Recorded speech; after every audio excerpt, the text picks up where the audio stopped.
Hi friends, నేను మీ Anil Kumar. Welcome back to our channel. మనం గత వీడియోలో సైకాలజీకి సంబంధించిన గ్రాండ్ టెస్ట్లోని 15 బిట్లను మనం చూడడం జరిగింది. రిమైనింగ్ 15 బిట్లను మనం ఈ వీడియోలో డిస్కస్ చేయడం జరుగుతుంది. నేను చేసినటువంటి గత వీడియోలోని ప్రతి బిట్ కూడా ఒక కాన్సెప్ట్ని మీకు క్లియర్ చేసిందని నేను నమ్ముతున్నాను. కాబట్టి ఈ వీడియోని కూడా మీరు ప్రారంభం నుంచి చివరి వరకు స్కిప్ చేయకుండా చూసినట్లయితే మీకు సైకాలజీ మీద, అదేవిధంగా చాప్టర్స్ మీద గ్రిప్ అనేది రావడం జరుగుతుంది. ముఖ్యంగా మన ఛానల్ యొక్క ఉద్దేశం ఏంటంటే మీకు కాన్సెప్ట్ని అందించడం. కాన్సెప్ట్ నీకు తెలిస్తే నీకు జీవితాంతం అది గుర్తుండిపోతుంది. కాబట్టి నేను ఈ విధంగా తయారు చేయడం జరుగుతుంది. కాబట్టి ఎవరైతే ఇప్పటివరకు నా వీడియోలు చూసి లైక్ చేసి, షేర్ చేసి, సబ్స్క్రైబ్ చేశారో మీకు అందరికీ ధన్యవాదాలు తెలియజేస్తున్నాను. ఇంకా ఎవరైనా మన ఛానల్ సబ్స్క్రైబ్ చేయనట్లయితే సబ్స్క్రైబ్ చేయండి, మీ ఫ్రెండ్స్కి షేర్ చేయండి. కథలు, కవితలు, భాషా క్రీడలు, పద్య రచనలు వంటి సృజనాత్మక రచనా సామర్థ్యం కలిగిన వ్యక్తి హోవార్డ్ గార్డ్నర్ ప్రకారం ఏ రకమైన ప్రజ్ఞను కలిగి ఉన్నట్లు భావించబడతాడు? According to Howard Gardner, a person who can write stories, poems, word plays and creative language expressions possesses which type of intelligence? Option 1 గణిత తార్కిక ప్రజ్ఞ, ఆప్షన్ 2 భాషా సంబంధ ప్రజ్ఞ, ఆప్షన్ 3 ప్రాదేశిక ప్రజ్ఞ, ఆప్షన్ 4 శారీరక కండర ప్రజ్ఞ. ఫ్రెండ్స్, మీకు గతంలో ఈ ప్రజ్ఞ గురించి చెప్పినప్పుడు ప్రజ్ఞా సిద్ధాంతాలు 6 ఉన్నాయని చెప్పడం జరిగింది. అవి ఏకకారక సిద్ధాంతం, ద్వికారక సిద్ధాంతం, బహుకారక సిద్ధాంతం, సామూహిక కారక సిద్ధాంతం, ప్రజ్ఞా స్వరూప సిద్ధాంతం, చివరగా హోవార్డ్ గార్డ్నర్ ప్రతిపాదించినటువంటి బహుళ ప్రజ్ఞ సిద్ధాంతం అన్నమాట. కాబట్టి ఈ బహుళ ప్రజ్ఞ సిద్ధాంతంలో ఎన్ని ప్రజ్ఞాంశాల గురించి గుర్తించడం జరిగిందంటే 8 రకాల ప్రజ్ఞాంశాలు గుర్తించడం జరిగింది.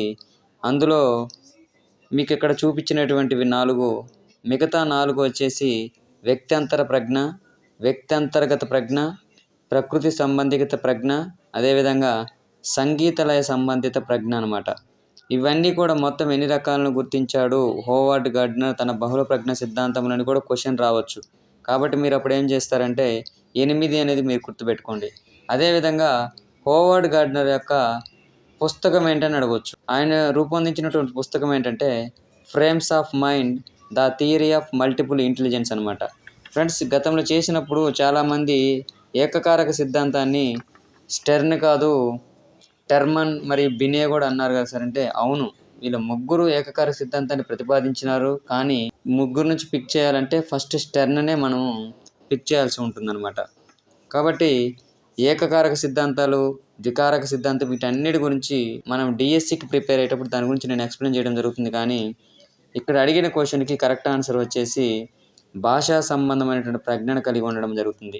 ఎవరు ఈ భాషా సంబంధమైనటువంటి ప్రజ్ఞను కలిగి ఉంటారంటే ఉపాధ్యాయులు, లాయర్లు మరియు జర్నలిస్టులు ఈ రకమైనటువంటి భాషా సంబంధమైనటువంటి ప్రజ్ఞను కలిగి ఉండడం జరుగుతుంది. Next bit most important bit ఇది. నేను గతంలో అభ్యసన ఇబ్బందులు లేదా లెర్నింగ్ డిఫికల్టీస్ అనే లెసన్ చేసినప్పుడే చెప్దాం అనుకున్నాను ఇది కూడా. బట్ అది సమయం ఎక్కువ అయిపోతుందని ఆ రోజు చెప్పలేకపోయాను. బట్ ఫ్రెండ్, ఇది చాలా ఇంపార్టెంట్ ఫ్రెండ్. ఇది డిఎస్సికి మరి టెట్కి. కాబట్టి చాలా జాగ్రత్తగా వినండి. మీ దగ్గర బుక్ ఉంటే రాసుకోండి. అక్కడ ఇక్కడ ఎత్తుక్కోవాల్సిన అవసరం లేదు మన క్లాస్ విన్న తర్వాత. కాబట్టి మీరు ఒక నోట్స్ని ప్రిపేర్ చేసుకోవడానికి నేను చాలా సహాయం చేస్తాను. కాబట్టే మీకు ఇన్ఫర్మేషన్ అంతా గ్యాదర్ చేసి నేను తయారు చేయడం జరుగుతుంది. కాబట్టి మీరు నోట్బుక్ మెయింటైన్ చేసినట్లయితే మన వీడియోస్కి అది చాలా హెల్ప్ఫుల్ అవుతుంది క్విక్ రివిజన్కి. కాబట్టి ఇక్కడ ఏమంటున్నారంటే ఒక వ్యక్తి యొక్క ప్రజ్ఞాలబ్ధి 50 నుంచి 70 మధ్యలో ఉంటే అతన్ని క్రింది ఏ వర్గానికి చెందిన వారిగా చెప్పవచ్చు? If a person's IQ ranges between 50 and 70, he belongs to which category of mentally challenged groups? అంటే ఇక్కడ క్వశ్చన్ వచ్చేసి ప్రజ్ఞాపరమైన సవాళ్ళను ఎదుర్కొంటున్న పిల్లలను, అనగా ఇంటెలెక్చువల్లీ ఛాలెంజ్డ్ పీపుల్స్ యొక్క ప్రజ్ఞాలబ్ధి ఎంత ఉంటుంది, వారిని ఎన్ని రకాలుగా వర్గీకరించారనేది నేను ఎక్స్ప్లెయిన్ చేస్తాను. ఇక్కడ ప్రజ్ఞాపరమైనటువంటి సవాళ్ళను ఎదుర్కొంటున్నటువంటి పిల్లలు 4 రకాలుగా ఉండడం జరుగుతుంది. ఒకటి స్వల్ప మానసిక సవాళ్ళు ఎదుర్కొంటున్నవారు. ఇక్కడ 4 ఆప్షన్లు ఏవైతే ఉన్నాయో అవే. సెకండ్ వన్ ఈజ్ మితమైన మానసిక సవాళ్ళు ఎదుర్కొంటున్నవారు. థర్డ్ వన్ తీవ్ర మానసిక సవాళ్ళు ఎదుర్కొంటున్నవారు. ఫోర్త్ వన్ టెక్స్ట్ బుక్లో ఏమి ఇచ్చాడంటే తీవ్రమైననే ఇచ్చాడు, మళ్ళీ కాదు, అది రాంగ్. ఫోర్త్ వన్ వచ్చేసి అతి తీవ్రమైన మానసిక సవాళ్ళను ఎదుర్కొంటున్నవారు అనమాట. కాబట్టి ఇక్కడ అడిగిన క్వశ్చన్ ఏంటి? 50 నుంచి 70 మధ్య ప్రజ్ఞాలబ్ధి ఉన్నట్లయితే వారు ప్రజ్ఞాపరమైన సవాళ్ళను ఎదుర్కొంటున్నటువంటి వర్గంలో ఏ వర్గానికి చెందుతారని అడిగినప్పుడు వాళ్ళు స్వల్ప మానసిక సవాళ్ళను ఎదుర్కొంటున్న వారిగా మనం చెప్పవచ్చు. వీరినే మళ్ళీ ఏమంటారంటే విద్య నేర్వగలిగినటువంటి వ్యక్తులుగా మనం చెప్పవచ్చు. అదేవిధంగా మితమైన మానసిక సవాళ్ళు ఎదుర్కొంటున్న వారి యొక్క ప్రజ్ఞాలబ్ధి ఎంత ఉంటుందంటే 30-50 మధ్య ఉండడం జరుగుతుంది. అదే తీవ్రమైన మానసిక సవాళ్ళు ఎదుర్కొంటున్న వారి యొక్క ప్రజ్ఞాలబ్ధి ఎంత ఉందంటే 20-30 ఉండడం జరుగుతుంది. నాలుగవదిగా అతి తీవ్రమైన మానసిక సవాళ్ళను ఎదుర్కొంటున్న వారి యొక్క ప్రజ్ఞాలబ్ధి ఎంత ఉంటుందంటే 20 ఉండొచ్చు లేదా అంతకంటే తక్కువగా ఉంటుంది. కాబట్టి మీకు ఆన్సర్ ఏదో అర్థమైంది అనుకుంటా. ఆప్షన్ 1 స్వల్ప మానసిక సవాళ్ళు ఎదుర్కొంటున్న వారు వీరి యొక్క ప్రజ్ఞాలబ్ధి అనేది 50-70 మధ్యలో ఉండడం జరుగుతుంది. ఇంకా దీంట్లో కొన్ని ఆప్షన్స్ ఉన్నాయి. అవి ఏంటంటే ప్రతిభావంతులకు సంబంధించినటువంటి పాఠ్య ప్రణాళిక లేదా విద్యా ప్రణాళిక ఎలా ఉంటుందనేది రాబోయేటువంటి బిట్స్లో నేను ఎక్స్ప్లెయిన్ చేయడం జరుగుతుంది. కాబట్టి వీడియోని ఎక్కడా స్కిప్ చేయకుండా చూడండి, చివరి వరకు చూడండి. చివరిలో నేను చెప్పే ప్రతి మాట కూడా మీకు మోటివేషన్ ఇస్తుందే తప్పక మీ సమయాన్ని వృధా మాత్రం చేయదు ఫ్రెండ్స్, అది గమనించగలరు. ఫ్రెండ్స్, నెక్స్ట్ బిట్ వచ్చేసి ప్రతిభావంతుల కోసం ఏర్పాటు చేయబడిన ప్రత్యేక విద్యా ప్రణాళికలు క్రింది వాటిలో ఏవి? Which of the following are special educational programmes designed for gifted children? Option 1 వేర్పాటు లేదా సెగ్రిగేషన్, ఆప్షన్ 2 సమృద్ధి పరచడం లేదా ఎన్రిచ్మెంట్, ఆప్షన్ 3 త్వరణం లేదా యాక్సిలరేషన్, ఆప్షన్ 4 పైవన్నీ. ఈ ప్రతిభావంతుల కోసం విద్యా ప్రణాళికను ఎందుకు ఏర్పాటు చేయాలి? దీనినే ఏమంటారంటే ఇంగ్లీష్లో educational planning for gifted people. అంటే సాధారణ తరగతి గది బోధన పట్ల వీరు అసంతృప్తితో ఉండడం జరుగుతుంది. ఎవరు? ప్రతిభావంతులు. కాబట్టి వారికి ప్రత్యేకంగా విద్యా ప్రణాళికను మనం వేయాల్సి ఉంటుంది. ఈ విద్యా ప్రణాళికలో ఏమేమి ఉంటాయి సార్ అంటే వేర్పాటు ఉంటుంది, సమృద్ధి పరచడం లేదా ఎన్రిచ్మెంట్ ఉంటుంది, అదేవిధంగా త్వరణం అనేటువంటి ఉండడం వల్ల వారి యొక్క సామర్థ్యానికి అదేవిధంగా ఆసక్తులకు అనుగుణంగా విద్యా అవకాశాలను మనం కల్పించడం అనేది జరుగుతుంది. ఈ వేర్పాటు అంటే ఏంటి సార్, లేదా సెగ్రిగేషన్ అంటే ఫ్రెండ్, ఇది ఆప్షన్ వేర్పాటుకు బదులుగా సెగ్రిగేషన్ అని ఇంగ్లీష్లో అడగవచ్చు, లేదా పృథక్కరణ లేదా ప్రత్యేకించడం అని అడగవచ్చు. పృథక్కరణ లేదా ప్రత్యేకించడం అనే పదము మీకు ఎక్కడ దొరకదు. నేను చాలా రోజుల నుంచి దీని మీద నేను చదివి అలవాట్లో నేను నేర్చుకున్నాను కాబట్టి నేను చెప్తున్నాను. ఈ వేర్పాటుని వాడు ఏమంటారంటే పృథక్కరణ లేదా ప్రత్యేకించడం అని కూడా అడగవచ్చు. కాబట్టి ఈ వేర్పాటు ఏంటంటే ప్రతిభావంతులైన పిల్లల్ని సాధారణ పిల్లల నుంచి వేరు చేసి ప్రత్యేక విద్యా కార్యక్రమాలు ఏర్పాటు చేయని ఏమంటారంటే వేర్పాటు అనడం జరుగుతుంది. ఇక రెండవదిగా సమృద్ధి పరచడం, దీన్ని ఏమంటారంటే ఎన్రిచ్మెంట్ అనడం జరుగుతుంది. అనగా ఇక్కడ విద్యార్థులను ఏం చేస్తారంటే సాధారణ తరగతి గదిలోనే అదనపు విద్యా అనుభవాలను కలిగించడం జరుగుతుంది. దీన్ని ఏమంటారంటే సమృద్ధి పరచడం లేదా ఎన్రిచ్మెంట్. అక్కడ ఇంగ్లీష్లో చూడండి, రిచ్మెంట్ అంటే అదనపు, అంటే కొంచెం డిఫరెంట్గా చూడడం అనమాట వాళ్ళని. అనగా వీరికి పాఠశాలలోనే ప్రత్యేక అభ్యాస అనుభవాలు కలిగిస్తారు. అదేవిధంగా వీరిని క్షేత్ర పర్యటన తీసుకెళ్తారనమాట, ఫీల్డ్ ట్రిప్స్కి. అదేవిధంగా ప్రత్యేకమైనటువంటి నిపుణులతోటి బోధన చేస్తారు. అదేవిధంగా ప్రాజెక్టు పనుల్లో నిమగ్నం అనేది చేయడం జరుగుతుంది వారిని. అదేవిధంగా త్వరణం అంటే ఏంటి? దీనినే ఇంగ్లీష్లో ఏమంటారంటే యాక్సలరేషన్ అంటారు. మీకు ఇంగ్లీష్లో వర్డ్ అర్థమైపోవాలి. యాక్సలరేషన్ అంటే యాక్సలరేట్ అంటాం కదా, మనం ఎప్పుడైనా విన్నారా? సో ఏంటంటే సాంప్రదాయ విద్యా విధానం కంటే వీరికి త్వరగా వేగంగా ఈ విద్యా కార్యక్రమాల యొక్క ప్రయోజనాన్ని పొందడాన్ని ఏమంటారంటే త్వరణం అని అనడం జరుగుతుంది. కాబట్టి కరెక్ట్ ఆన్సర్ వచ్చేసి ఆప్షన్ 4 పైవన్నీ. ఏంటి? ప్రతిభావంతుల కోసం ఏర్పాటు చేయబడినటువంటి విద్యా ప్రణాళికలు ఏమేంటివి అంటే వేర్పాటు, సమృద్ధి పరచడం, అదేవిధంగా త్వరణం. ఈ 3 కూడా ప్రతిభావంతుల కోసం ఏర్పాటు చేయబడినటువంటి విద్యా ప్రణాళికలు. చాలా చాలా ఇంపార్టెంట్, గుర్తుపెట్టుకోండి. క్రింది వాటిలో సృజనాత్మక ప్రక్రియలోని దశ కానిది? Which of the following is not a stage in the creative process? Option 1 సన్నాహ దశ, ఆప్షన్ 2 అంతర్దృష్టి దశ, ఆప్షన్ 3 నిరూపణ దశ, ఆప్షన్ 4 జననాంగ దశ. ఈ సృజనాత్మక ప్రక్రియలోని దశల గురించి ఎవరు ప్రతిపాదించారంటే గ్రహం వెల్లాస్. ఈయన రచించినటువంటి గ్రంథం ఏంటంటే ఆర్ట్ ఆఫ్ థాట్ అనే గ్రంథంలో ఈయన సృజనాత్మక ప్రక్రియలోని దశల గురించి పేర్కొనడం జరిగింది. ఫ్రెండ్స్, ఇక్కడే మీకు 3 బిట్లు రావడం జరిగింది. ఒకటి, సృజనాత్మక ప్రక్రియల గురించి తెలియజేసిన శాస్త్రవేత్త వచ్చేసి గ్రహం వెల్లాస్. ఆయన రచించిన గ్రంథం ఆర్ట్ ఆఫ్ థాట్. అదేవిధంగా ఈ సృజనాత్మక ప్రక్రియలోని దశల గురించి కూడా నేను ఇప్పుడు మీకు చెప్పడం జరుగుతుంది. సో ఓవరాల్గా సృజనాత్మక ప్రక్రియలోని దశలు ఏంటంటే 4. అవి సన్నాహ దశ, అంతర్దృష్టి దశ, నిరూపణ దశ, నాలుగవదిగా గుప్త దశ. మరి ఈ జననాంగ దశ ఎక్కడిది సార్ అంటే ఇది సిగ్మండ్ ఫ్రాయిడ్ ప్రతిపాదించినటువంటి మనోలైంగిక వికాస సిద్ధాంతంలో ఉన్నటువంటి ఒక దశ. కాబట్టి ఈ సృజనాత్మకత అనేది చాప్టర్ ఉందా లేదా అని చాలామంది ఇంకా అడుగుతున్నారు. సో ఫ్రెండ్స్, సృజనాత్మకత లేదా క్రియేటివిటీ అనేది టెట్ సిలబస్లో ఉంది. కాబట్టి కరెక్ట్ ఆన్సర్ ఈజ్ ఆప్షన్ 4 జననాంగ దశ. క్రింది వాటిలో సరి అయిన జత కానిది. Which of the following pair is not correct? Option 1 Ivan Pavlov కుక్క, ఆప్షన్ 2 బిఎఫ్ స్కిన్నర్ ఎలుక, ఆప్షన్ 3 థార్న్డైక్ పిల్లి, ఆప్షన్ 4 అంతర్దృష్టి అభ్యసనం పిల్లి. ఇక్కడ శాస్త్రవేత్తల పేర్లు ఇవ్వడం జరిగింది. వారు వేటిపైన ప్రయోగాలు చేయడం అనేటువంటిది ఇవ్వడం జరిగింది. ఇక్కడ మ్యాచింగ్ చూడండి ఫ్రెండ్స్. సో ఇలాంటి బిట్స్ చాలా రావడం జరుగుతుంది. ఇక్కడ ఏం చేస్తారంటే ఒక్కోసారి ఇవాన్ పావ్లోవ్ అని ఇస్తాడు, ఎదురుగా అతను ప్రతిపాదించినటువంటి సిద్ధాంతం కూడా అడుగుతాడు. ఇలా కాబట్టి ఎక్కువ కన్ఫ్యూజ్కి అవకాశం ఉన్నటువంటి చాప్టర్ ఏదైనా ఉందంటే ఈ అభ్యసన సిద్ధాంతాలు అనేది చాలా కన్ఫ్యూజింగ్ చాప్టర్. కాబట్టి జాగ్రత్తగా వినండి. ఈ ఇవాన్ పావ్లోవ్ అనే శాస్త్రవేత్త ప్రతిపాదించినటువంటి అభ్యసన సిద్ధాంతం ఏంటంటే శాస్త్రీయ నిబంధన సిద్ధాంతం అంటారు. దీనినే సాంప్రదాయక నిబంధన సిద్ధాంతం అని కూడా అనడం జరుగుతుంది. ఈయన దేని మీద ప్రయోగాలు చేశారంటే కుక్క మీద ప్రయోగాలు చేయడం జరిగింది. ఇది మీరు చిన్నప్పటి నుంచి వింటున్నటువంటి నియమం ఇది.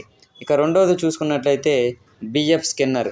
ఈ బిఎఫ్ స్కిన్నర్ ప్రతిపాదించినటువంటి సిద్ధాంతం ఏంటంటే కార్యసాధక నిబంధన సిద్ధాంతాన్ని ప్రతిపాదించడం జరిగింది.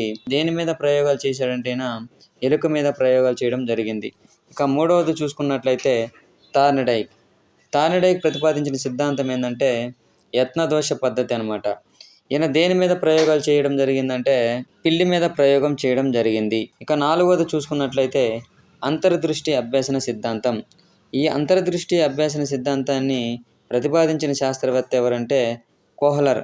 అయితే ఈయన దేని మీద ప్రయోగం చేయడం జరిగిందంటే కోహ్లర్ అనే శాస్త్రవేత్త చింపాంజీ మీద ప్రయోగాలు చేయడం జరిగింది. అర్థమైందా ఫ్రెండ్స్? ఇంకా దీని గురించి చాలా ఉన్నాయి. వీటికి గల మరొక పేర్లు ఏంటి, వీటిలో ముఖ్యమైన అంశాలు ఏంటి, ఇంకా ఇందులో గెస్టాల్ట్ వాదులు ఎవరు, అదేవిధంగా ప్రవర్తనవాద సిద్ధాంతాన్ని ప్రతిపాదించినటువంటి వారు ఎవరు, అదేవిధంగా నిర్మాణాత్మక వాదులు ఎవరు, ఇవన్నీ కూడా ఉండడం జరుగుతుంది. వాటిని మనం రాబోయేటువంటి క్లాసుల్లో కానీ డిఎస్సి ప్రిపరేషన్లో కానీ మనము నేర్చుకుందాం. కాబట్టి కరెక్ట్ ఆన్సర్ వచ్చేసి ఈ క్వశ్చన్కి ఆప్షన్ 4 అనేది అంతర్దృష్టి అభ్యసనము పిల్లి అనేది కరెక్ట్ ఆన్సర్గా చెప్పవచ్చు. ఆయన చేసింది పిల్లి మీద ప్రయోగాలు కాదు, చింపాంజీ మీద ప్రయోగాలు చేయడం జరిగింది. కాబట్టి ఇందులో తప్పుగా జతపరచబడిన జత ఏదంటే ఆప్షన్ 4. స్మృతిని శాస్త్రీయంగా ప్రయోగపూర్వకంగా అధ్యయనం చేసిన మొట్టమొదటి శాస్త్రవేత్త ఎవరు? Who was the first scientist to study memory scientifically and experimentally? Option 1 Ebbinghaus. Friend, ఇక్కడ నేను ఏదైతే ఎదురుగా వాళ్ళ దేశాలు ఇచ్చానో అవి కరెక్టే, ఓకేనా? అది గుర్తుపెట్టుకోండి మైండ్లో. ఆప్షన్ 1 ఎబ్బింగ్హాస్, అతను జర్మనీ దేశానికి చెందినటువంటి వాడు. ఆప్షన్ 2 గాల్టన్, బ్రిటన్ దేశానికి చెందినటువంటి వాడు. ఆప్షన్ 3 అరిస్టాటిల్, ఈయన గ్రీక్ దేశానికి చెందిన శాస్త్రవేత్త. ఆప్షన్ 4 ప్లేటో, ఈయన కూడా గ్రీక్ దేశానికి చెందిన శాస్త్రవేత్త. ఇక్కడ క్వశ్చన్ ఏంటంటే స్మృతి మీద శాస్త్రీయంగా ప్రయోగపూర్వకంగా అధ్యయనం చేసిన మొట్టమొదటి శాస్త్రవేత్త ఎవరని అడుగుతున్నాడు. దీనికి కరెక్ట్ ఆన్సర్ వచ్చేసి ఎబ్బింగ్హాస్, ఈయన జర్మనీ దేశానికి చెందినని చెప్పాను. ఈ ఎబ్బింగ్హాస్ రచించినటువంటి గ్రంథం ఏంటంటే ఆన్ మెమరీ. ఇది మోస్ట్ ఇంపార్టెంట్ ఫ్రెండ్స్. అదేవిధంగా గాల్టన్, సర్ ఫ్రాన్సిస్ గాల్టన్ ఏం చెప్పాడంటే ఆత్మావలోకనం అనే పద్ధతిని ఉపయోగించి ప్రయోగాలు చేసిన శాస్త్రవేత్త ఎవరంటే గాల్టన్. అదేవిధంగా మీకు అరిస్టాటిల్, ప్లేటో తెలుసు కదా. ఈ అరిస్టాటిల్, ప్లేటో అనే వాళ్ళు స్మృతి మీద ప్రయోగాలు చేసినటువంటి ప్రాచీన గ్రీకు శాస్త్రవేత్తలు అన్నమాట. మరి ప్లేటో అదేవిధంగా అరిస్టాటిల్ ప్రాచీన గ్రీకు శాస్త్రవేత్తలు కదా సార్, మరి వాళ్ళే ఆన్సర్ అవ్వాలి కదా సార్ మీరు అనుకోవచ్చు. కానీ అక్కడ బిట్లో ఏమడుగుతున్నాడంటే ప్రయోగపూర్వకంగా ప్రయోగాలు చేసిన శాస్త్రవేత్త ఎవరు అని అడిగినప్పుడు మనం పెట్టాల్సిన ఆన్సర్ వచ్చేసి ఎబ్బింగ్హాస్ మాత్రమే. Bit number 22. ప్రతి టెట్ పేపర్లో ఉండే బిట్ ఏదన్నా ఉంటే ఇదే. రవి 10 ప్రయత్నాలలో 20 అర్ధరహిత పదాలు నేర్చుకున్నాడు. ఒక వారం తర్వాత అవే పదాలను తిరిగి నేర్చుకున్నప్పుడు కేవలం 4 ప్రయత్నాల్లోనే నేర్చుకున్నాడు. అయితే అతని పొదుపు గణన ఎంత? Ravi learned 20 nonsense syllabus in 10 trials. After 1 week, he relearned them in only 4 trials. What is his saving score? మొదటగా మనకి పొదుపు గణన అనే సూత్రం తెలియాలి. ఈ పొదుపు గణన సూత్రం ఏంటంటే అసలు ప్రయత్నాలు అనగా ఇక్కడ రవి ఎన్ని ప్రయత్నాలు చేశాడు మొదటిసారిగా 10 మైనస్ పునరభ్యసన ప్రయత్నాలు అంటే రెండవసారి ఎన్ని ప్రయత్నాలు చేశాడు 4 ప్రయత్నాలు చేశాడు. సో 10 మైనస్ 4 బై అసలు ప్రయత్నాలు రవి ఎన్ని చేశాడు మొదటిసారిగా ప్రయత్నాలు 10 ఇంటూ 100 వేయాలి. ఇప్పుడు సూత్రం అర్థమైందా? అసలు ప్రయత్నాలు మైనస్ పునరభ్యసన ప్రయత్నాలు బై అసలు ప్రయత్నాలు ఇంటూ 100. అప్పుడు ఏమవుతుందంటే 10 minus 4 is equal 6 by 10 into 100 మీకు వేసినప్పుడు కరెక్ట్ ఆన్సర్ ఏమొస్తుందంటే 60% అనేది అతని యొక్క పొదుపు గణనగా రావడం జరుగుతుంది. మన బయాలజీ వాళ్ళకి ఏంటంటే ఇలాంటి చిన్న చిన్న మ్యాథ్స్ కూడా మనం చేయలేకపోతుంటాం. అదే మనకు ఆశ్చర్యం కలిగించేటువంటి విషయం అనమాట.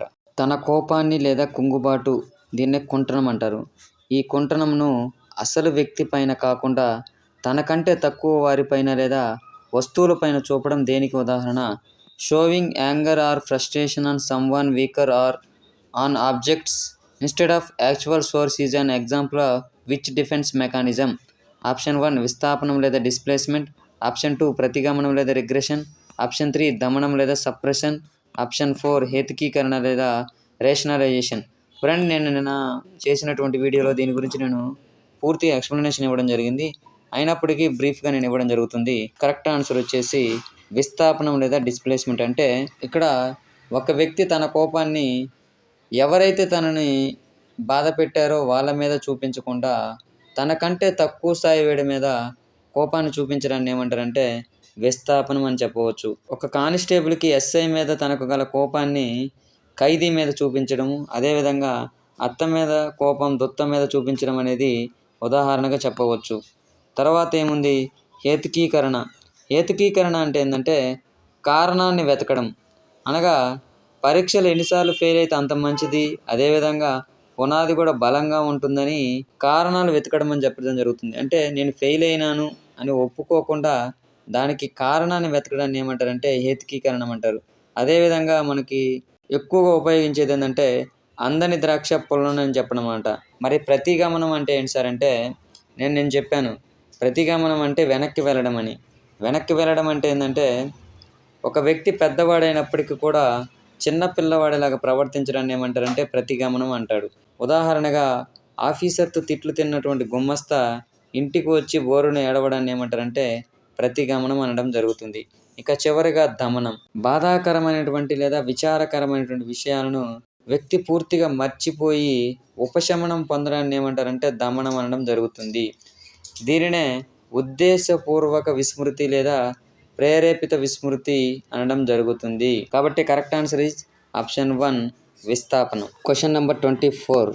కంప్యూటర్ యొక్క ప్రధాన లక్షణాలు ఏవి? Main characteristics of a computer are option 1 వేగం స్పీడ్, ఆప్షన్ బి ఖచ్చితత్వం లేదా accuracy, option C memory, option 4 వనరులు పంచుకోవడం లేదా రిసోర్స్ షేరింగ్. కరెక్ట్ ఆన్సర్ వచ్చేసి ఇవి 4 కూడా ఫ్రెండ్స్. వేగం ఉంటుంది, అదేవిధంగా ఖచ్చితత్వం ఉంటుంది, దానికి మెమరీ ఉంటుంది, అదేవిధంగా వనరులు పంచుకోవడం కూడా ఈ కంప్యూటర్ యొక్క ప్రధాన లక్షణాలుగా మనం చెప్పవచ్చు. కాబట్టి కరెక్ట్ ఆన్సర్ వచ్చేసి ఇవన్నీ. 1 YB is equal 1 yottabyte equals to option 1 1024 zettabyte, option 2 1024 petabyte, option 3 1024 terabyte, option 4 1024 gigabyte. Correct answer is option 1 1024 zettabyte. ICT గురించి ఒక వీడియో చేశాను, అందులో దీని గురించి మీకు డీటెయిల్స్గా ఇవ్వడం జరిగింది. కాబట్టి ఇక్కడ మీకు టైం వేస్ట్ చేయడం నాకు ఇష్టం లేదు. ఒక్కసారి ఆ వీడియో మీరు చూడండి. సింపుల్గా గుర్తుపెట్టుకోండి, వై తర్వాత ఏమొస్తుంది? జెడ్ వస్తుంది, అంతే. Bit number 26. ఆర్టీ యాక్ట్ 2009 ప్రకారం ప్రాథమిక తరగతులు అనగా 1-5 తరగతులకు ఒక విద్యా సంవత్సరంలో ఉండవలసిన బోధనా గంటలు ఎన్ని? According to RT act 2009, what are the instructional hours for academic year for primary classes 1 to 5? Option 1 600 hours, option 2 700 hours, option 3 800 hours, option 4 1000 hours. Correct answer వచ్చేసి ఆప్షన్ 3 800 అవర్స్ ఉంటాయి. వీటిని ఏమంటారంటే ఇన్స్ట్రక్షనల్ అవర్స్ అని కూడా అనడం జరుగుతుంది. వీటిని బోధనా గంటలని. అదేవిధంగా 6-8 తరగతులకు ఒక విద్యా సంవత్సరం ఉండవలసినటువంటి ఇన్స్ట్రక్షనల్ అవర్స్ ఏంటంటే 1000 అవర్స్ ఉండడం జరుగుతుంది. ఫ్రెండ్స్ గుర్తుపెట్టుకోండి. నేను ఆర్టీఈ గురించి ప్రతి లైన్ నుంచి మోస్ట్ ఇంపార్టెంట్ బిట్స్ తయారు చేయడం జరిగింది ఒక వీడియోలో. ఒకసారి వెళ్ళి వాటిని చూడండి. ఫ్రెండ్స్, ఒక విజ్ఞప్తి, ఎవరైతే నా వీడియోస్ని ఇంగ్లీష్ మీడియం వాళ్ళు చూస్తున్నారో అది ఎవరైనా కావచ్చు, ఎస్జిటి కావచ్చు, ఎస్ఏ వాళ్ళు కావచ్చు. ఫ్రెండ్స్, నేను ఎంతో హార్డ్ వర్క్ చేస్తే కానీ ఈ ఇంగ్లీష్ టు తెలుగు ట్రాన్స్లేట్ చేసి ఆ ఫార్మేషన్ అనేది, క్వశ్చన్ ఫార్మేషన్ తయారు చేయడం అనేది అంత ఈజీ కాదు ఫ్రెండ్స్. ఇప్పటి వరకు ఏ ఆన్లైన్ యూట్యూబ్ ఛానల్ కూడా ఇంగ్లీష్ మీడియంలో క్వశ్చన్లు తయారు చేసినట్టు నేను చూడలేదు నా కెరియర్లో. సో ఫ్రెండ్స్, మీకోసం నేను ఎంతో కష్టపడి పనిచేస్తున్నాను కాబట్టి నా కోసం మీరు చేయాల్సింది ఏంటంటే, మన వీడియో మీకు నచ్చినట్లయితేనే మీ ఫ్రెండ్స్కి ఇంగ్లీష్ మీడియం గ్రూప్స్లో ఈ వీడియోని షేర్ చేయండి. మన వీడియోస్ని తెలియజేయండి, పలానా ఛానల్ ఉంది, మన ఇంగ్లీష్ మీడియం కోసం ఈ విధంగా వీడియోలు చేస్తున్నారని. కాబట్టి దీన్ని మీరు ఒక విజ్ఞప్తిగానే తీసుకోండి. ఎందుకంటే ప్రతి అంశాన్ని కూడా నేను క్షుణ్ణంగా మీకు ఇంగ్లీష్లో ఎక్స్ప్లెయిన్ చేయడం జరుగుతుంది ఇన్ ఫ్యూచర్ డేస్. ప్రజెంట్ ఎందుకు చెప్పట్లేదు సార్ అంటే, తెలుగు మీడియం వాళ్ళకు కూడా డిస్టర్బెన్స్ కాకూడదు కాబట్టి, సమయం తక్కువ ఉంది, వాళ్ళని డిస్టర్బ్ చేయకూడదు అనే ఉద్దేశంతోనే నేను చెప్పడం జరుగుతుంది. ఫ్రెండ్స్, రాబోయే రోజుల్లో మనకు ఇంకా కానీ ఇంగ్లీష్ మీడియం వాళ్ళకి చేరినట్లయితే నేను ప్రత్యేకంగా మీకోసం ఓన్లీ ఇంగ్లీష్లోనే మీ క్లాసులు స్టార్ట్ చేయడం జరుగుతుంది. అదేవిధంగా క్వశ్చన్స్ కూడా ఓన్లీ ఇంగ్లీష్లోనే తయారు చేయడం జరుగుతుంది. ఫ్రెండ్స్, ఇంకొక విషయం ఏంటంటే, తెలుగు మీడియం విద్యార్థులకైనా రాబోయే రోజుల్లో అంతా ఇంగ్లీషే ఉంటుంది. కాబట్టి మీరు ఇంగ్లీష్ క్వశ్చన్స్ని ఎందుకు చెప్తున్నాడు సార్ అనేటువంటి ఉద్దేశంలో మీరు ఉండొద్దు. ఎందుకంటే రాబోయే రోజుల్లో కాదు, ప్రజెంట్ రోజుల్లోనే అన్ని గవర్నమెంట్ స్కూల్స్లో కూడా ఈ ఇంగ్లీష్ మీడియం రావడం జరిగింది. కాబట్టి మీకు ఈ టెర్మినాలజీ అనేది ఎక్కువ అలవాటు అవుతుందనే ఉద్దేశంతోనే నేను బైలింగ్వల్లో క్వశ్చన్స్ తయారు చేయడం జరుగుతుంది. ఫ్రెండ్స్, రాబోయే రోజుల్లో మాత్రం ఖచ్చితంగా మన ఛానల్ నుంచి బైలింగ్వల్లో మీకు ఎక్స్ప్లెనేషన్ ఉంటుంది. ప్రత్యేకంగా ఇంగ్లీష్ మీడియం కావాలంటే ఇంగ్లీష్ మీడియం కూడా నేను ఎక్స్ప్లెయిన్ చేస్తాను. కాబట్టి ఈ వీడియో మీ ముందుకు రావాలంటే కనీసం నా వారం రోజుల హార్డ్ వర్క్ ఉంటుంది ఫ్రెండ్స్. కేవలం సబ్జెక్ట్ నాలెడ్జ్ గురించి చెప్పట్లేదు. ఈ వీడియో మీ ముందుకు తీసుకురావడానికి అంత టైం పడుతుంది. ఎందుకంటే నేను ఫేమస్ యూట్యూబర్ని కాదు, నేను యూట్యూబ్ గురించి ఎటువంటి మెలకువలు నేర్చుకోలేదు. కాబట్టి ఈ విషయాన్ని మీరు గమనించగలరు. ఎన్సిఎఫ్ 2005 సూచించిన మూల్యాంకనం ఏది? Which assessment is recommended by NCF 2005? Option 1 సంకలన మూల్యాంకనం, దీన్నే సమ్మేటివ్ ఎవాల్యుయేషన్ అంటారు. ఆప్షన్ 2 రూపక మూల్యాంకనం, దీన్నే ఫార్మేటివ్ ఎవాల్యుయేషన్ అంటారు. ఆప్షన్ 3 లోప నిర్ధారణ మూల్యాంకనం లేదా డయాగ్నోస్టిక్ ఎవాల్యుయేషన్. ఆప్షన్ 4 నిరంతర సమగ్ర మూల్యాంకనం, దీన్నే సిసి అంటారు, అనగా continuous and comprehensive evaluation. Correct answer వచ్చేసి ఆప్షన్ 4 నిరంతర సమగ్ర మూల్యాంకనం. సార్, మరి సంకలన మూల్యాంకనం అంటే ఏంటి సార్ అంటే, సంకలన మూల్యాంకనం అనగా విద్యా ప్రక్రియ యొక్క చివరలో, అంటే ఒక విద్యా సంవత్సరం యొక్క చివరిలో జరపబడేటువంటి మూల్యాంకనం ఏమంటారంటే సంకలన మూల్యాంకనం అంటారు. దీన్నే సమ్మేటివ్ ఎవాల్యుయేషన్ అనడం జరుగుతుంది. మరి రూపక మూల్యాంకనం అంటే ఏంటి సార్ అంటే, రూపక మూల్యాంకనం అనగా దీనినే నిర్మాణాత్మక మూల్యాంకనం అని కూడా అనడం జరుగుతుంది. అభ్యసన ప్రక్రియ జరుగుతుండగా ఎప్పటికప్పుడు విద్యార్థి యొక్క ప్రగతిని తెలుసుకోవడానికి ఉపయోగపడే మూల్యాంకనాన్ని ఏమంటారంటే రూపణ మూల్యాంకనం అనడం జరుగుతుంది. ఇక మూడవదిగా లోప నిర్ధారణ మూల్యాంకనం అంటే ఏంటి సార్ అంటే, విద్యా సంవత్సరం యొక్క ప్రారంభంలో దశలో కానీ లేదా విద్య జరుగుతుండగా కానీ విద్యార్థుల యొక్క బలాలు బలహీనతను తెలుసుకోవడానికి ఉపయోగపడేటువంటి మూల్యాంకనాన్ని ఏమంటారంటే లోప నిర్ధారణ మూల్యాంకనం అనడం జరుగుతుంది. ఇక చివరిగా నిరంతర సమగ్ర మూల్యాంకనం అంటే ఏంటి? దీన్నే సిసి అంటారు కదా. అనగా ఒక విద్యార్థి యొక్క శారీరక, మానసిక, ఉద్వేగ, సాంఘిక వికాసాలన్నీ సమాన ప్రాధాన్యతలో మూల్యాంకనం చేయడాన్నే ఈ నిరంతర సమగ్ర మూల్యాంకనం అనడం జరుగుతుంది. ఈ క్రింది వాటిలో నాణ్యత గల మదింపునకు సంబంధించిన లక్షణాలు ఏవి? Which of the following are characteristics of a quality assessment? Option 1 ప్రామాణికత లేదా వ్యాలిడిటీ. ఆప్షన్ 2 విశ్వసనీయత లేదా రిలయబిలిటీ. ఆప్షన్ 3 లక్ష్యాత్మకత లేదా ఆబ్జెక్టివిటీ. ఆప్షన్ 4 ఆచరణాత్మకత లేదా ప్రాక్టికబిలిటీ.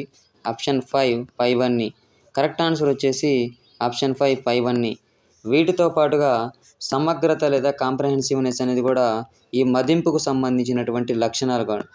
ఫ్రెండ్స్, ఇది కూడా అభ్యసన మదింపు అనేటువంటి ఒక సైకాలజీ టెక్స్ట్ బుక్ కొత్తగా రిలీజ్ చేయడం జరిగింది కదా, అందులో నుంచి కూడా నేను తయారు చేయడం జరిగింది. అనగా టెట్లో ఉన్నటువంటి ప్రతి సిలబస్ని టచ్ చేస్తూ ఈ 30 బిట్స్ని తయారు చేయడం జరిగింది ఫ్రెండ్స్. కాబట్టి ఎవరైనా బయాలజీ వాళ్ళు మన వీడియో చేస్తున్నట్లయితే మీకు మెథడాలజీలో 18 అబోవ్ మార్క్స్ తెచ్చించే బాధ్యత అయితే నాదే.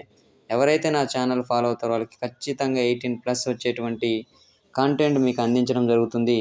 అదేవిధంగా ఈ టెట్ ఎగ్జామ్స్ అయిపోయిన తర్వాత మనము 60 డేస్లో మన సిలబస్ పూర్తయ్యేటట్లు.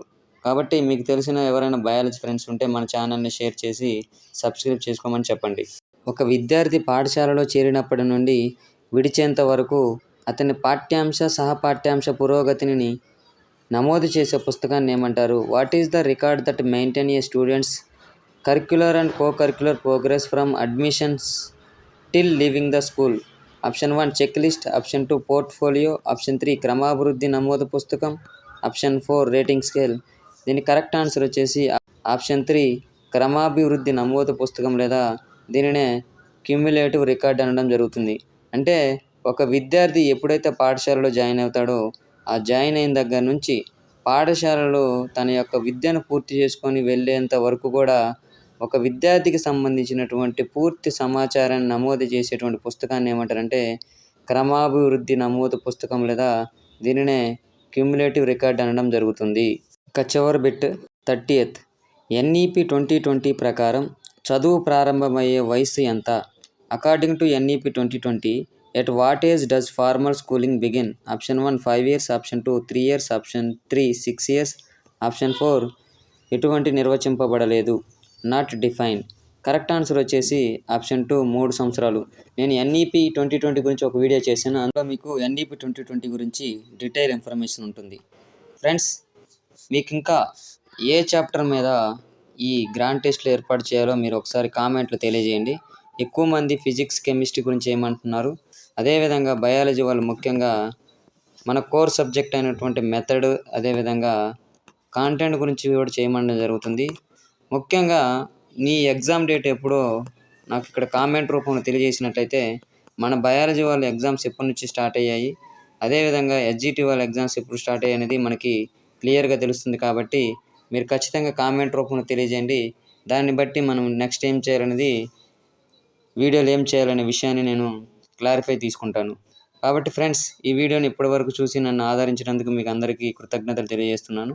అదేవిధంగా వీడియో నచ్చినట్లయితే లైక్ చేయండి, షేర్ చేయండి, సబ్స్క్రైబ్ చేయడం మర్చిపోవద్దు. మీ అమూల్యమైనటువంటి అభిప్రాయాన్ని కామెంట్ రూపంలో తెలియజేయండి. All the best friends.